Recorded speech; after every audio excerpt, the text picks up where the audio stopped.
তিনটা কাজ করবেন কর্ম হিসাবে চারটে। এক, 5 ওয়াক্ত সালাত। 2, হালাল রুজি। 3, কোরআন তেলাওয়াত। 4, দোকানে বসে আড্ডা পিটা হারাম। এটা হারাম কেন? রাত 10টায় ঘুমিয়ে যেতে হবে যে কোনো মূল্যে। বাড়িতে প্রেসিডেন্ট আইয়ুবের কারফিউ আরো থাকবে, কারফিউ জারি আছে বাড়িতে। রাত 10টার মধ্যে ঘুমিয়ে যেতে হবে। পড়াশোনা করছে যারা তারা ব্যতীত, না ঘুমালে তোর দাঁত খুলে দেবো, আমি তোর বাপ বলছি। 10টাতে ঘুমাতেই হবে। কেন? একরাহুল কালাম আবাদ আলী সাহেব আল্লাহর নবী এশার সালাতের পরে কথা বলা ঘৃণা করতেন। একরাহুল নামাকাবাল আলী সাহেব আল্লাহর নবী এশার সালাতের পূর্বে ঘুমিয়ে যাওয়া ঘৃণা করতেন। মনে রাখতে হবে ছেলে তোমাকে। এক, এশার সালাতের পরে কথা বলা ঘৃণিত কাজ। এশার সালাতের পূর্বে ঘুমিয়ে যাওয়া ঘৃণিত কাজ। 10টার মধ্যে 10:30টার মধ্যে ঘুমাতে হবে যে কোনো মূল্যে। 3টায় উঠো, তাহলে কয় ঘন্টা ঘুম হলো? 10টায় ঘুমিয়েছো, 3টায় উঠেছো, কয় ঘন্টা? 5 ঘন্টা। 4টায় উঠেছো, কয় ঘন্টা? কেন তোমার উঠবা তুমি? তোমার সাথে কথা বলার জন্য আল্লাহ তাআলা সপ্তম আকাশ থেকে প্রথম আকাশে নেমে এসেছে। তুমি কোন শরমে ঘুমিয়ে থাকো? শুধুমাত্র আপনার সাথে কথা বলার জন্য আল্লাহ সপ্তম আকাশ থেকে প্রথম আকাশে নেমে এসেছে। এনজেল রব্বনা তাআলা ইলা সামাই দুনিয়া হিনা ইয়াবকা সুলুসুল লাইলিল আখিরা। রাতের 3 ভাগের 2 ভাগ পার হয়ে গেলে আল্লাহ সপ্তম আকাশ থেকে প্রথম আকাশে নেমে আসেন। নেমে এসে বলেন, মায়াদুনি ফাস্তাজিবা লাহু, কে আমাকে ডাকে আমি তার ডাকে সাড়া দিব। মায়াসুলিনি ফাউতিয়াহু, কে আমার কাছে কিছু চাই, যে যা চাই তাকে আমি তাই দিয়ে দিব। মায়াস্তাগফিরনি ফাগফিরা লাহু, কে আমার কাছে ক্ষমা ভিক্ষা চায় আমি তাকে ক্ষমা করে দিব। তুমি একটু রাত 3টায় 4টায় উঠে সুন্দর করে ওযু করে 2 রাকাত সালাত আদায় করে হাতটা উঠিয়ে তুমি বলো না একটু যে নাটোরে আমাকে 5 শতক জমির ব্যবস্থা করে দাও। আরে নাটোরে বলবে কেন, ঢাকায় বলো। ওর কি রহমতের অভাব আছে? তুমি একটা ভ্যান চাও না, তুমি কিছু জমি চাও না, তুমি একটা ছেলে চাও না।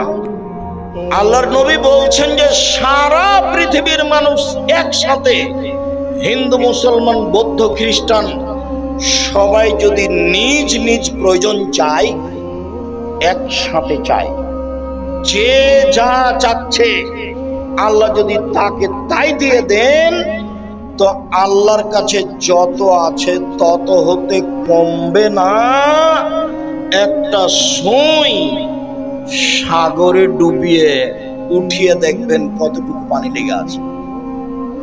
সুয়ে যতটুকু পানি লেগে আছে এতটুকু আল্লাহর কাছে অর্থ সম্পদ কমবে না।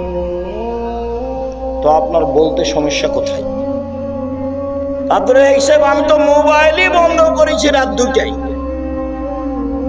তা আমি 3টায় উঠবো কি করে? সেই জন্য তো বলছি তোমার জীবন গরু ছাগল কুকুর শ্রীলের মতো। তোমার মা রাত 3টা 4টায় টিভি বন্ধ করেছে, তোমার আব্বা তাহাজ্জুদ পড়তে উঠেছে, ওযু টযু করেছে, বিশাল টিভি সালাত শুরু করতে যাবে আর চালু করেছে। চালু করার সাথে সাথে একবারে গোটা টিভি ভর্তি ল্যাংটা মেয়ে চলে এসেছে।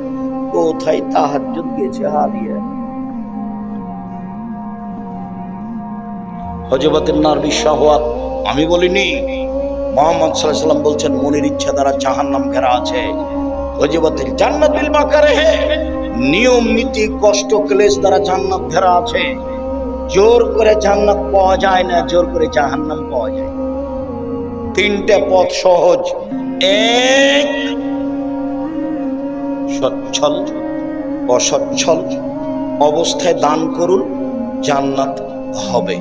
2, অল কাজমিনাল গায়জ, রাগ দমন করবেন, বউকে মারবেন না, গালি দিবেন না, পাড়া প্রতিবেশীর সাথে কোনো রাগ নেই। দল সংগঠন করে এইভাবে মারামারি করবেন না। কতদিন বললাম যে ওরা 2 জন বোন খুব একজন আরেকজনকে ভালোবাসে, দেখতে শুনতে সুন্দরী, ভদ্র, নম্বর, মাস্টার ডিগ্রি পাস করেছে, এক বোনের বিবাহ হয়েছে আওয়ামী লীগ লোকের সাথে, আর এক বোনের বিবাহ হয়েছে বিএনপি লোকের সাথে। তারা এখন আর কথা বলে না। তো তুমি মানুষের বাড়িতে কাজ করে খাও, এখানে এলে কেন? তোমার শরম হয় না কেন? তুমি দোকানে বসে আড্ডা পিটো কেন? আড্ডা পিঠা চিরদিনের জন্য হারাম। দল সংগঠন করে কাউকে ছোট করার চেষ্টা করিও না। ও বিপদে পড়লে তুমি খুশি হবা। শোনো, আমার চোখের সামনে এক দলের লোক বিপদে পড়েছে, তো আর এক দলের লোক গরু জবে করলো আমার চোখের সামনে। দুই ভাই ঝগড়া লেগেছে বাপ মরার পরে। তো ঝগড়া লেগে এক ভাই বলছে, থাম রে থাম, আমি তো এখান থেকে চলে যাব, আমার ভাগটা এমন লোকের কাছে দিব না যে তোকে গুতাইতে পারে। এরা দুই ভাই দুই দল করে, আবার মারামারি করে ঢেঁকি কেটে ভাগ করে নিচ্ছে। এই ঢেঁকি কেটে ভাগ করে নিচ্ছে, এটা আমার চোখের সামনেকার ঘটনা। এক ভ্রান্ত হুজুর, এটা আমার আশঙ্কা, হুজুর ধর্ম বিচার হবে। দুই, এমামুন চায়ের স্বৈরাচারী, স্বেচ্ছাচারী, অহংকারী, বদমেজাজি, বিশ্বাসঘাতক নেতা হবে, এটা আমার আশঙ্কা। তিন, হাওন মুত্তাবা, মানুষ মন মতো চলবে, মনে যেটা বলবে সেটাই করবে। মনে বলছে দাড়ি চেঁচে দে, দাড়ি চেঁচে দিয়েছে। মনে বলছে দাড়ি এক মুষ্টি, তাই রেখেছে। মনে বলছে মাথার চতুর্দিক চুল চেঁচে দাও, উপরটা রাখো, খ্রিস্টানের ওই খেলোয়াড়ের মতো করে, তো করছে। মনে বলছে স্কিন পায়জামা পর মহিলা মানুষ হলে কি হবে।